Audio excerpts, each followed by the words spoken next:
യേശുദാസിനെ കൊണ്ടുവന്നാലോ? അങ്ങോട്ട് ചെല്ല്. നടക്കണ കാര്യം വല്ലുണ്ടെങ്കിൽ പറയടോ. അല്ലെങ്കിൽ ഈ ഡാൻസ് ആയാലോ? മനസ്സിലിപ്പോ പിടികിട്ടി. ഇയാളുടെ ഒരു ചുറ്റുകളി പാർട്ടി ഉണ്ടല്ലോ, ആ പല്ല് പൊങ്ങിയ ഒരു ജന്തു. സരസമ്മ. സരസമ്മ ടീച്ചർ. അതിനെ വിളിക്കാതെ. ഞാൻ അങ്ങനെ പറഞ്ഞല്ല. ഉരുളണ്ട. എടോ, ഈ ഡാൻസ് എന്ന് പറയുമ്പോ ഈ അസത്ത് പെണ്ണുങ്ങളുടെ ചന്തി ഇളക്കിയിട്ടുള്ള കളിയല്ല, നല്ല ക്ലാസിക്കൽ നൃത്തം. അതിനിപ്പോ എവിടെയും പോണ്ട. വലിയ പഠിപ്പൊക്കെ കഴിഞ്ഞു വന്നിട്ടുള്ള ഒരു കുട്ടി ഈ നാട്ടിൽ തന്നെയുണ്ട്. വാര്യര് പറയണത് നമ്മുടെ മാമ്പറ്റ അപ്പുമാഷ്ട മോളുടെ കാര്യ? ഉവ്, ഞാൻ ഇന്നലെ ശിവന്റെ അമ്പലത്തിൽ ഒരു നോട്ടം കണ്ടു. നല്ല അസല് മുഖശ്രീയുള്ള കുട്ടി. നീല, അതങ്ങോട്ട് ഉറപ്പിക്ക്. നടരാജമൂർത്തിക്ക് സന്തോഷാവാൻ. ശരി, ആരാച്ചാ അവരെ പോയി കണ്ട് സംസാരിക്കേ. ഇവിടെയെങ്കിലും വഴി ചോദിക്കാൻ ഒരാളെയും കാണുന്നില്ലല്ലോ. അതിന് മുൻകൂട്ടി ആരെയും ഏർപ്പാട് ചെയ്തിട്ടൊന്നുമില്ലല്ലോ. നമുക്ക് കുറച്ചുകൂടെ പോയി നോക്കാം. അതെന്താ അത്? ഒരാളാ മൂത്രമൊഴിക്കാന്നാ തോന്നുന്നേ. മലർന്നു കിടന്നിട്ടോ? കഷ്ടം. പിടിച്ചെണീപ്പിച്ച് ചോദിച്ചാലോ? വാ.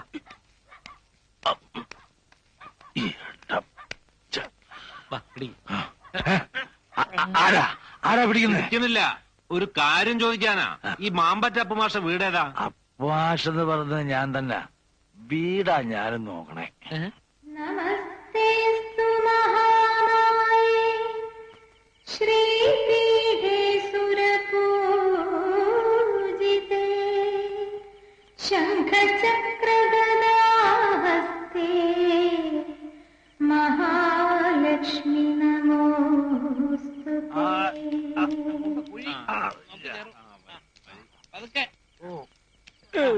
കാലെടുത്ത്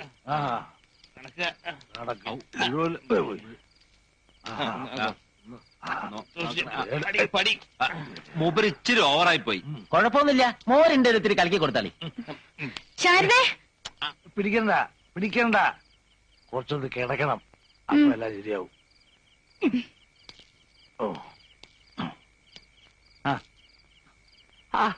ഞാൻ എന്റെ കുട്ടിക്ക് ഇത്തിരി എള്ളുണ്ട വാങ്ങിയിരുന്നു. ആ പൊതി എവിടെ പോയി? എന്റെ മോക്കേ ഭാനുവിന് അവക്ക് എള്ളുണ്ടാന്ന് പറഞ്ഞാൽ എന്ത് കൊതിയാന്നറിയോ? ഞങ്ങളെ മനസ്സിലായിട്ടുണ്ടാവില്ലല്ലേ? മംഗലശ്ശേരി എന്നാ നീലനൊരു കാര്യം പറഞ്ഞയച്ചിട്ടുണ്ടായിരുന്നേ. ആശാനുമായിട്ടൊന്ന് ആലോചിക്കാന്ന് കരുതി വന്നതാ. അതിപ്പോ കണ്ടീഷൻ മോശമായല്ലോ. നിങ്ങളെ ഒരു പരിപാടി ബുക്ക് ചെയ്യാനാ, 7 ലക്കര അമ്പലത്തിലെ. നിങ്ങൾ കാര്യവരോട് പറഞ്ഞു കൊടുക്കൂർപ്പേ. കുട്ടി എഴുന്നേൽക്കൂ. എഴുന്നേൽക്കാൻ. എന്നിട്ട് 3 പേരും പടിയിറങ്ങി. അതെ, കുട്ടി സൂക്ഷിച്ച് സംസാരിക്കൂട്ടോ. എന്റെ നിയന്ത്രണം തെറ്റിയാല് പിന്നെ ചൂലെടുത്തായിരിക്കും ബാക്കി പറച്ചില്. മംഗലശ്ശേരി നീലകണ്ഠൻ പറഞ്ഞയച്ചവരോട് മര്യാദ വിട്ട് സംസാരിക്കരുത്. അത് മൂപ്പർക്ക് കുറച്ചിലുണ്ടാകും. നീലകണ്ഠനോ സാക്ഷാൽ പരമശിവനോ ആരുടെ ആളായാലും പടിക്ക് പുറത്തിറങ്ങിക്കൊള്ളണം. മാമ്പറ്റ ഭാനുവ പറയുന്നത്. ഭാനുച്ചി മോളകത്ത് പോ. ഓരോ പേരും പറഞ്ഞ് കുടിപ്പിച്ച് നിങ്ങളൊക്കെ കൂടെ ഞങ്ങളുടെ അച്ഛനെ കൊല്ലുമല്ലേ? എന്ത് തെറ്റാ ഞങ്ങൾ 2 പെൺകുട്ടികളും നിങ്ങളോടൊക്കെ ചെയ്തത്?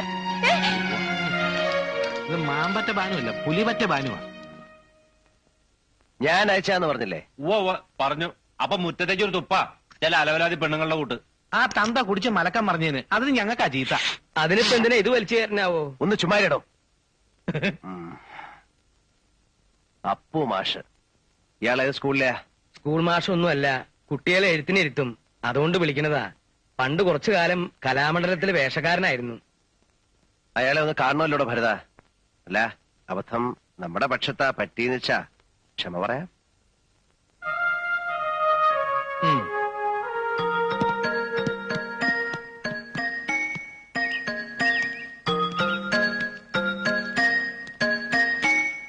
നമസ്കാരം. മാമ്പറ്റ അപ്പു മാഷ് അല്ലേ? ഇരിക്കൂ. വേണ്ട, നിന്നോളാം. എന്തായി പറയണേ? ഇരിക്കൂ മാഷേ. 7 ലക്കര അമ്പലത്തിലെ പാട്ടുപുര ഞാൻ പുതുക്കി പണിതു. കേട്ടു. അതിപ്പോ പുനരുദ്ധാരണം കഴിഞ്ഞ് തുറക്കുന്നത് ഏതെങ്കിലും ഒരു നല്ല കലാപരിപാടിയോടാവണമെന്നാ തീരുമാനം. അതിനിപ്പോ പേരുകേട്ട കേമത്തികളെ വേണമെന്ന് വെച്ചാ മംഗലശ്ശേരി മാധവമേനോന്റെ മകൻ വിചാരിച്ചാ നടക്കും. അതൊന്നും വേണ്ട. നമ്മുടെ നാട്ടിൽ തന്നെ മാഷിന്റെ ഒരു മകളുണ്ടെന്നാരോ പറയുന്ന കേട്ടു. എന്താ മിടുക്കത്തിയുടെ പേരെന്ന് എനിക്കറിയില്ല. ഭാനുമതി. ഭാനുന്ന് വിളിക്കും. നല്ല പേര്. അപ്പോ അങ്ങനെ ഒരു തീരുമാനത്തിന്റെ പുറത്താ ഈ മൊശകോടന്മാരെ ഞാൻ അങ്ങോട്ട് അയച്ചത്. ക്ഷമിക്കണം, അവളൊന്നും എന്തോ ഇത്തിരി കടുത്ത ഭാഷയിൽ സംസാരിച്ചു എന്നറിഞ്ഞു. ക്ഷമിക്കണം. ക്ഷമ അങ്ങോട്ട് ചോദിക്കാനല്ലേ മാഷെ വിളിച്ചു വരുത്തിയത്. അത് വേണ്ട, തെറ്റ് എന്റെ കുട്ടിയുടെയാണ്. എന്നാ പിന്നെ വരേ. മാഷൊന്ന് എണീക്ക. ഇത് 5001 ഉറുപ്പിയുണ്ട്, ഒരു ചെറിയ സമ്മാനം. തീയതി ഞാൻ അറിയിക്കാം. മോളുടെ ആട്ടം ഗംഭീരാക്കണം നമുക്ക്. ആ, പണം കണ്ടപ്പോ അച്ഛന്റെ കണ്ണു മഞ്ഞളിച്ചു അല്ലേ? അങ്ങനെ എന്റെ കുട്ടി പറയരുത്. ദരിദ്രനാ ഞാൻ, കാശിന് ഗത്യന്തരമില്ലാത്തവനാ. കൈ നീട്ടാനായി ഈ നാട്ടിൽ ഇനി ഒരാളും ബാക്കിയില്ല. എല്ലാം ശരിയാ. പക്ഷേ ഉള്ളിലെന്നും ഒരു ചിന്തയുണ്ടായിരുന്നുള്ളൂ, എന്റെ മോള് ഭാനു. അവള് വലിയ ആളാകുന്ന ഒരു ദിവസമുണ്ട്. അന്ന് നിവർന്നു നടക്കാനാ ഞാനിപ്പോ നട്ടല് വളച്ചു പിടിച്ചിരിക്കുന്നതെന്ന്. അച്ഛ, ഒന്നും എനിക്ക് അറിയാഞ്ഞിട്ടല്ല. കഥകൾ ഓരോന്ന് കേട്ടിട്ട് അയാൾ ഈ ജന്മം കാണാനുള്ള യോഗം ഉണ്ടാക്കല്ലേ എന്ന് പ്രാർത്ഥിക്കുന്നവളാ ഞാൻ. അതേ മനുഷ്യന്റെ അത് ഓർക്കുമ്പോഴാ. അയാളുടെ കാര്യം കളയു കുട്ടി. ഏഴിലക്കര അമ്പലത്തിലെ മൂർത്തിയുടെ മുമ്പില് എത്രയോ പുകൾപെറ്റ കലാകാരന്മാര് വന്ന് നൃത്തം ചവിട്ടിയ മണ്ഡപത്തില് അവിടുന്ന് തുടക്കം കുറിക്കാൻ കിട്ടണ യോഗം അതെന്റെ കുട്ടിയുടെ ഭാഗ്യാണെന്ന് കരുതണം.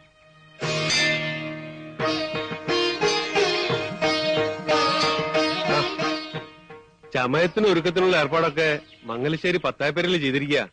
അമ്പലത്തിൽ അതിനുള്ള സൗകര്യമില്ലല്ലോ. ഓ, വരിക.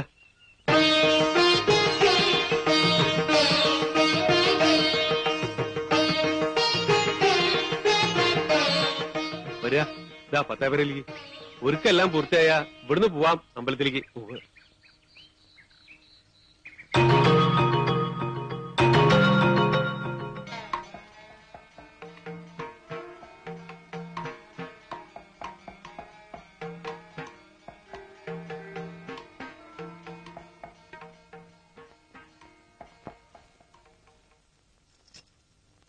കഴിഞ്ഞില്ലേ ഒരുക്കങ്ങളൊക്കെ? ഒന്ന് കാണട്ടെ കുട്ടിയെ. അസലായിരിക്കണം. നൃത്തവും അങ്ങനെ തന്നെ ആവണം.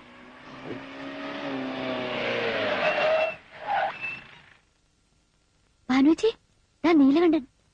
ഇങ്ങോട്ട് വാ കുട്ടി. എന്തത്ര വിശേഷിച്ച് കാണാൻ? നീ ആ പൂവൊന്ന് വേറെ എടുത്തേ. നീലകണ്ഠൻ വിളിക്കുന്നു. എല്ലാരും പൂമുഖത്തേക്ക് വരാൻ പറഞ്ഞു.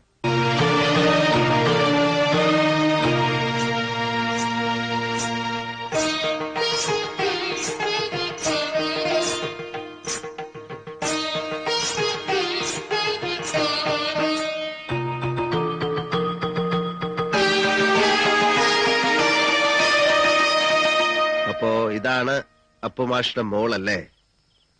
തഞ്ചാവൂർ ഷൺമുഖം പിള്ളയുടെ ശിഷ്യ. കൊള്ളാം. എന്നാ തുടങ്ങാല്ലേ? ഉവ്വ്. എന്നാ നേരം കളയാണ്ട് അമ്പലത്തിലേക്ക് ഇറങ്ങാം. അമ്പലത്തിലല്ല, നൃത്തം എവിടാ നടക്ക? ഇവിടെ. ഈ മംഗലശ്ശേരിയുടെ പൂമുഖത്ത് കാണാൻ നീലകണ്ഠൻ മാത്രം. പിന്നെ ഇവൾ അതിശയിച്ചിറക്കി വിട്ട എന്റെ കൂട്ടുകാരും.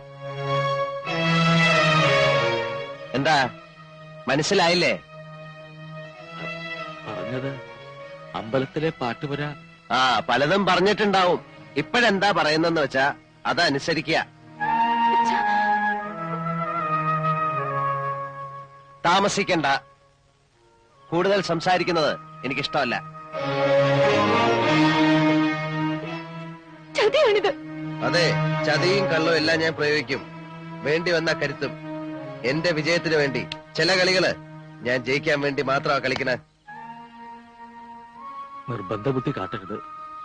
പഠിത്തം കഴിഞ്ഞു വന്ന എന്റെ മോളുടെ അരങ്ങേറ്റാ ഇന്ന് നടക്കേണ്ടത്.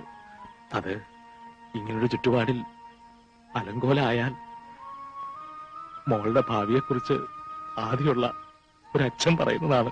പ്രസംഗിക്കണ്ട. ഭാവം വളരെ ചീത്തയാണ്. സ്വരൂപം പുറത്തെടുക്കാൻ അവസരം ഉണ്ടാക്കണ്ട. നിങ്ങളുടെ ഭീഷണിക്ക് ഞാൻ വഴങ്ങിയില്ലെങ്കിലോ? നൃത്തം ചെയ്യാൻ എനിക്ക് വയ്യാന്ന് പറഞ്ഞാൽ? വയ്യാന്ന് നീ പറയില്ല. പറഞ്ഞ നൃത്തം മാത്രമാവില്ല, ഞാൻ നിന്നെ കൊണ്ട് ചെയ്യിക്ക.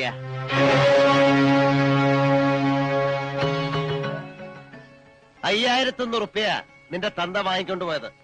അത് മുതലാക്കാതെ ഒന്നിനെ ഈ പടിപ്പുരയ്ക്ക് പുറത്തേക്കാൻ വിടില്ല. ഇത് നീലകണ്ഠനാ. വെറും വാക്ക് പറയുന്ന ശീലം എനിക്കില്ല. പണം വാങ്ങിച്ചു എന്നുള്ളത് നേരാ. അത് ചോദിച്ചാൽ തിരിച്ചു തരാൻ എന്റെ ലോട്ടില്ലതാനും. വേണമെങ്കിൽ എന്റെ ജീവൻ എടുത്തോളൂ. എന്നാലും എന്റെ മോളെ അച്ഛാ,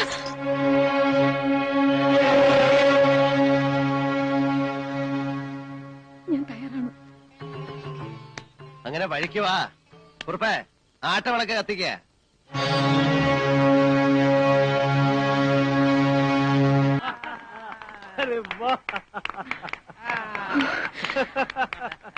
മതി മതി, ഇത്രയും മതി. മിടുക്കി, തകർത്ത് കളഞ്ഞു.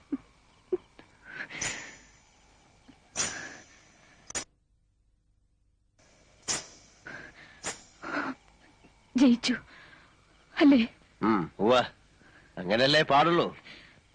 അതെ, വലിയ ആളല്ലേ നിങ്ങൾ. പേര് കേട്ട അച്ഛന്റെ പേര് കേട്ട മകൻ. ഞാനാരാ? നിസ്സാരയായ ഒരു പെണ്ണ്. പക്ഷെ ഒന്ന് മനസ്സിലാക്ക, എന്റെ ഉള്ളിലുണ്ട് ചെറിയ ചില ജയങ്ങൾ ആഗ്രഹിക്കുന്ന ഒരു മനസ്സ്. അതിനെനിക്ക് തൃപ്തിപ്പെടുത്തിയേ പറ്റൂ. നിങ്ങളെപ്പോലെ രാഭാസന്റെ മുന്നിൽ ചിലങ്ക കെട്ടി ആടിയപ്പോ കളങ്കപ്പെട്ടത് ദൈവദത്തമായൊരു കലയാണ്.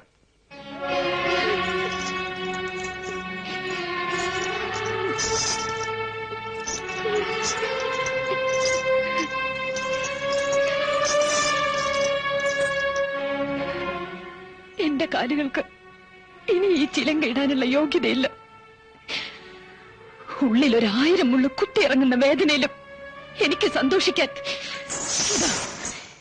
ഞാനിതിവിടെ ഉപേക്ഷിക്കുകയാണ് എന്നേക്കുമായി.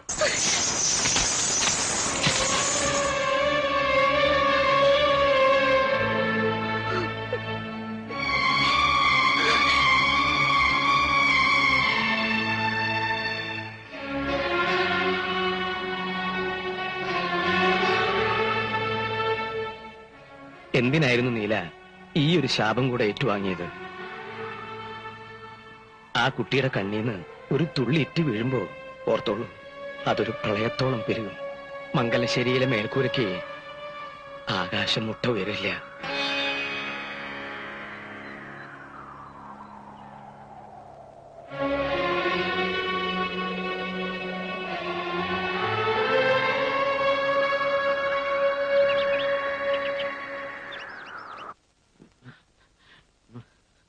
കുഴപ്പമായി. എന്താടോ?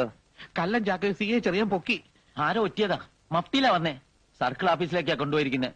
ചെറിയാനല്ലെങ്കിലും നമ്മളോടത്ര സുഖത്തിലല്ലോ. നീ SI മധുരന്ന് വിളി. തല്ലും ചവിട്ടും കിട്ടുമ്പോ അവനുള്ള സത്യം പറയില്ലേ? ഹലോ ഹലോ, പോലീസ് സ്റ്റേഷനല്ലേ? ഞാനാ നീലകണ്ഠൻ. SI അല്ലേ? ഉവ്വ. ഓഹോ, സബ് ജയില. ശരി, അങ്ങനെയാ. റിമാൻഡില്ല, സബ് ജയില്. അവിടെ വരെ പോണം. വണ്ടി റെഡിയാക്ക്. അവൻ കുറ്റം ഏറ്റിരിക്കുക. ചതയ്ക്കാൻ ഇനി 1 ഇഞ്ച് സ്ഥലം ശരീരത്ത് ബാക്കിയില്ല മുതലാളി. ഈ തടി പോക്ക. ഇനി ഇതുകൊണ്ട് ജോലി എടുത്ത് കഴിയാവും തോന്നുന്നില്ല. എന്ത് സഹായത്തിനും ഞാൻ പുറത്തുണ്ട്, പേടിക്കണ്ട. എന്നങ്ങനെ ഒരു വാക്ക് പറഞ്ഞുകൊണ്ടായില്ലോ സാറേ. പിന്നെ വളച്ചു കെട്ടാതെ കാര്യം ഞാനങ്ങ് പറയാം. ഒരു തുക കൈ കിട്ടണം. പെണ്ണും പിള്ളേരും പട്ടിണിയായിരുന്നല്ലോ. എന്താ വേണ്ട? 5 ലക്ഷം. ഇതിലൊരു പേശല് വേണ്ട. എന്റെ അളിയൻ വരും. തുക അവന്റെ കിട്ടണം. അതിനെന്തെങ്കിലും മാറ്റം വന്നാ ഉള്ള സത്യം കോടതിയിൽ തുറന്നു പറഞ്ഞ് ഞാൻ തടിയൂരിയെടുക്കും. ഈ 5 എന്നൊക്കെ പറയുന്നത് മുതലാളിക്കൊരു തുകയാണോ? ഏറ്റു.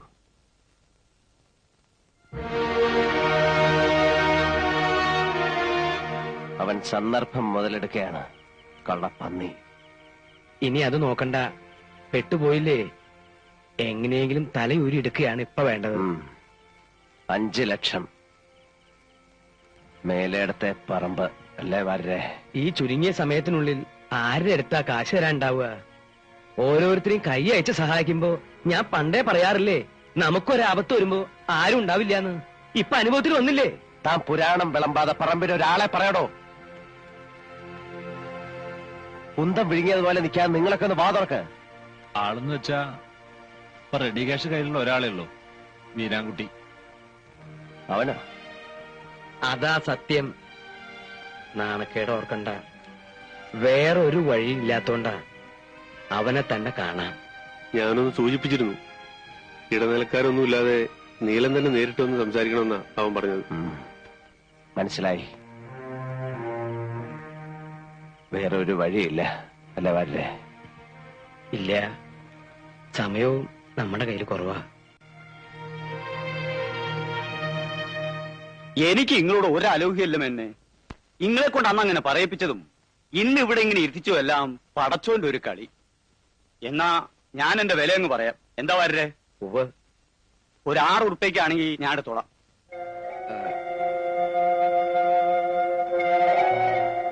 വീരാൻകുട്ടി, അത് വല്ലാണ്ട് കുറവല്ലേ? സെന്റിന് ഒരു... എനിക്ക് കൂടുതലൊന്നും പറയാനില്ല. സമ്മതമാണെങ്കിൽ കച്ചവടം ഉറപ്പിക്കാം. ഫുൾ ക്യാഷ് ഇപ്പൊ തന്നെ കൈത്തരും. വീരാൻകുട്ടി മുമ്പ് പറഞ്ഞത്... മുമ്പ് പറഞ്ഞാലേ നിങ്ങളും മാറ്റിയില്ലേ?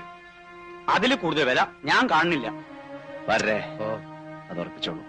നീല പറഞ്ഞ പോലെ ചെയ്യൂ. എന്നാ അങ്ങനെ തന്നെ. പാപ്പാ, അതിങ്ങോട്ട് എടുത്തോളി. ഫുൾ ക്യാഷാ. അതാ വീരാൻകുട്ടിയുടെ കച്ചവടം. എഴുതിക്കിലോ അളക്കിലോ ഒക്കെ നമുക്ക് വഴിയെ നടത്താം. എന്താ വരേ? വാപ്പാ, നിങ്ങൾ തന്നെ അത് മേനോൻകുട്ടിയുടെ കയ്യിലങ്ങോട്ട് കൊടുത്തേക്ക്. വരേ?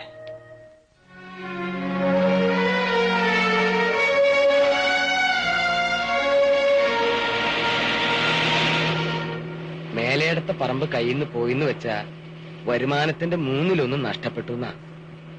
ഏത് കണ്ണുപൊട്ടനും 10-12 രൂപ തരുന്ന വസ്തുവാ 6 രൂപയ്ക്ക് അവൻ തട്ടിയെടുത്തത്. പോട്ടെ വരേ, അങ്ങനെ നഷ്ടപ്പെട്ടത് എന്തെല്ലാം ഉണ്ട്. വരേ, ഞാൻ എന്താണോ ഇങ്ങനെ ആയിപ്പോയത്? താൻ ചിന്തിച്ചിട്ടുണ്ടോ അത്? ചിന്തിച്ചിട്ട് ഒരു എത്തും പിടിയും കിട്ടാത്ത കാര്യ. ആ തലവര, അല്ലാതെ എന്താ ഞാൻ പറയാ. എന്നാ ഇനി ചിന്തിച്ച് ഞാൻ പ്രയാസപ്പെടണ്ട. ഞാൻ ഇങ്ങനെ തന്നെയാ. അതെന്താ എന്ന് ചോദിച്ചാ ഞാൻ അങ്ങനെ തന്നെ, അത്ര തന്നെ. ഇതൊന്നും അല്ലാത്തൊരു നീലകണ്ഠൻ എന്ന് വെച്ചാ അത് മറ്റാരോ ആയി പോവും.